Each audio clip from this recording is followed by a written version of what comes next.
Assalamualaikum warahmatullahi wabarakatuh. Perkenalkan, nama saya Ditya Mufti Zainab Visena, mahasiswa Universitas Terbuka, program studi agribisnis minat bidang penyuluhan peternakan yang saat ini sedang melaksanakan praktikum mata kuliah manajemen agribisnis. Dalam hal ini saya sedang berkunjung ke peternakan Bapak Thohir.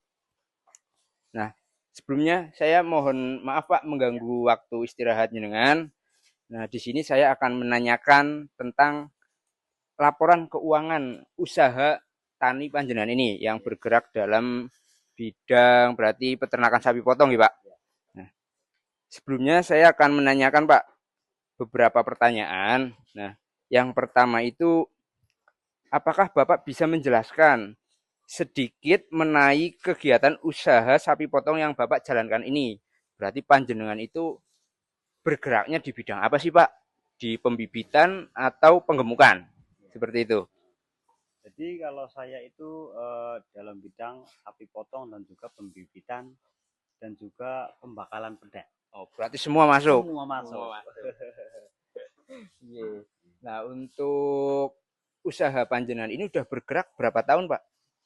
Alhamdulillah dari mulai 2011 sampai alhamdulillah sampai 2025. 25 ini masih berjalan gitu, Pak. Yeah.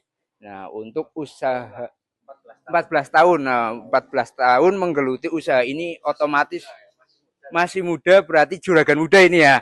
Alhamdulillah. Nah, untuk usaha jenengan ini ada laporan keuangan atau tidak, Pak? Ada.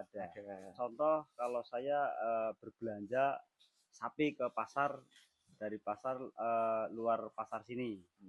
Contoh laporan itu dari ongkos sama pembelian dan juga pengeluaran. Pengeluaran. Nah, untuk pencatatan itu panjenengan masih manual atau sudah menggunakan aplikasi, Pak? Kan sekarang sudah zaman modern ini loh. Nah, kalau saya masih manual. Manual ya.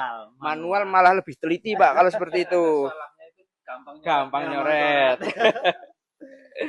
Nah, berarti tadi yang jenengan laporkan yang pertama tadi ada modal belanja, terus transport, terus makan minum untuk kesananya ya, Pak ya. Tadi metode pencatatan berarti masih menggunakan manual ya.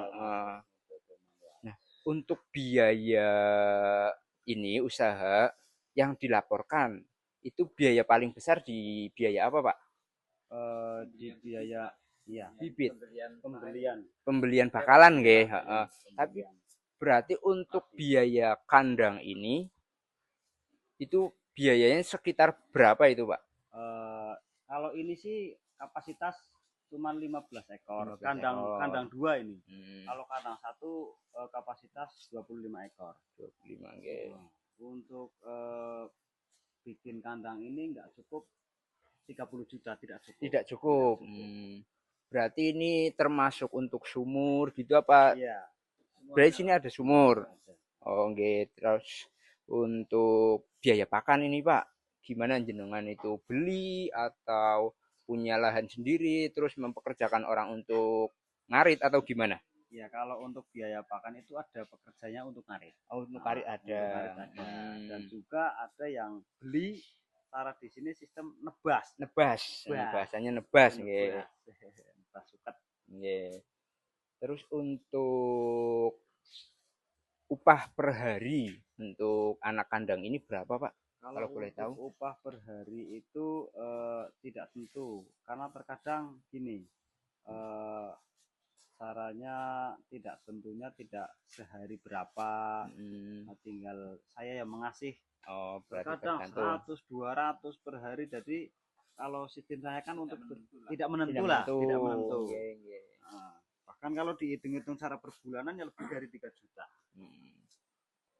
Terus ini Pak, kalau saya dikasih contoh gimana jenengan menghitung keuntungan dari satu ekor, itu gimana? Ya kalau saya kalau beli di petani-petani, contoh sapi ini ya, kita harus beli 12 atau 12,5. Nanti laku 13,5 kan berarti kita udah punya untung. Iya, untung berarti 1.000 lah nggih, 1 juta. Nah, terus menurut Bapak ini ya, faktor yang paling berpengaruh terhadap keuntungan Bapak itu dari faktor apa, Pak? Apa dari bakalan atau musim korban atau apa itu? Kalau berpengaruh, Yang labanya itu untungnya paling besar itu iya, faktornya apa? kalau Karena lebaran. Lebaran Idul Fitri sama Idul Adha. Idul Adha. Nah, Berarti dari kesuksesan seorang peternak. Oh, nggih, berarti tergantung dua momen itu, nggih. sekarang kan orang hajatan sudah tidak memprioritaskan daging sapi. Nah, kita berharapnya hanya bulan-bulan itu aja. Berarti harga jual bisa 2 kali lipat atau lebih? Bukan 2 kali lipat. Bukan 2 kali lipat. Intinya lebih dari hari-hari biasa. Berarti ibaratnya yang bulan-bulan biasa bisa keluar 10 ekor, kalau pas momen itu bisa 20 ekor. Oh, seperti itu. Nggih.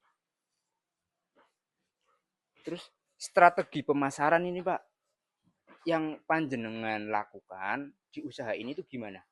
ya jadi kita harus bisa menawarkan dan juga harus menarik pelanggan. Menarik pelanggan. Dan juga dari jenis sapi. Kualitasnya. Kualitas. Terus yang beli dari kandang sini itu akan merasa puas. Karena bagus-bagus gitu. Berarti kepuasan pelanggan tetap nomor 1. Nggih. Harus prioritas. Nggih.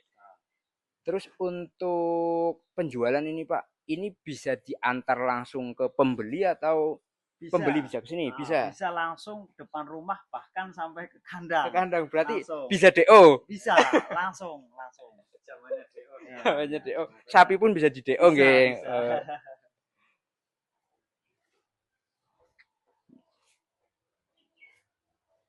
Nah, untuk pertanyaan selanjutnya,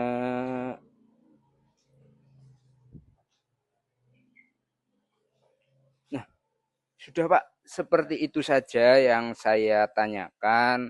Terima kasih sudah diberikan waktunya untuk wawancara di sini dan menjalankan praktikum.